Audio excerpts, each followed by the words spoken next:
negosiasi dan untuk bagaimana kami mendapatkan masukan terkait dari apa kebijakan tarif yang dikenakan oleh Amerika oleh Presiden tarif Trump. Oleh karena itu kebijakan yang dituangkan dalam International Emergency Economic Power Act dan juga National Emergency Act ini mulai kemarin tanggal 5 April Amerika menerapkan 10% dan mulai tanggal 9 mendatang yang hanya 3 hari dari sekarang ada tambahan resiprokal di mana Indonesia dikenakan 32%. Nah sebetulnya pengenaan terhadap negara-negara ASEAN juga relatif lebih tinggi dari kita, apakah itu Vietnam, Kamboja, kemudian juga Thailand. Yang lebih rendah dari kita adalah Malaysia, kemudian Filipina dan Singapura. Nah oleh karena itu penerapan tarif ini tentunya bagi Indonesia ada beberapa sektor utama yang terkena, yaitu food and apparel, karena itu juga menjadi andalan ekspor Indonesia. Tadi suara dari Apindo maupun Persepatuan juga kami dengar. Dan namun kompetitor kita di sektor ini, apakah itu China, Bangladesh, Vietnam, Kamboja, itu biaya masuknya di atas kita. Jadi itu juga menjadi pertimbangan, shifting produk itu juga kita perhatikan.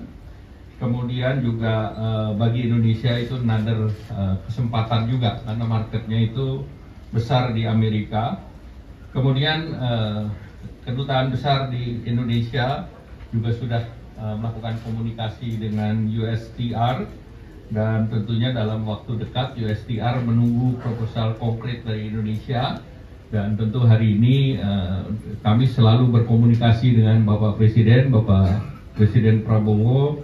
Sudah minggu lalu saat diumumkan dengan Donald Trump, kemudian sehari sebelum saya bertemu dengan Perdana Menteri Anwar Ibrahim sudah berkomunikasi, dan kemarin Bapak Presiden juga bertemu, dan hari ini juga laporannya ditunggu, laporan dari hasil koordinasi hari ini. Pertimbangan terkait dengan sektor yang mereka ekspor ke Indonesia, antara lain ICT, itu kita sedang kaji dan kita akan respons.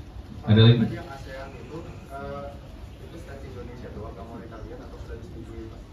Hampir semua negara ASEAN tidak retaliate.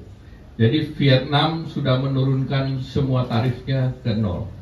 Kemudian Malaysia juga akan mengambil jalur negosiasi. Demikian pula Kamboja dan Thailand. Jadi kita mengambil jalur yang sama. Dan kita akan mengambil jalur negosiasi. Jadi jalurnya yang kita samakan, kemudian mekanisme TIFA-nya kita samakan. Ya. Proposal yang akan dibawa dari Indonesia ke USTR tadi boleh dijelaskan apakah meningkatkan impor dari US, kemudian yang tarif measure-nya apakah ada penurunan pajak impor dari barang-barang US? Jadi ada beberapa yang sedang dikaji. Pertama tentu kita melihat impor. Sebetulnya impor tarif kita terhadap produk yang diimpor Amerika relatif rendah, 5%. Bahkan untuk wheat maupun soybean itu sudah 0. Nah mereka hal lain tentu kita akan lihat terkait PPH dan PPN import. Kemudian yang lain tentu kita meningkatkan jumlah volume beli sehingga trade deficit yang 18 billion itu bisa dikurangkan. Ya baik.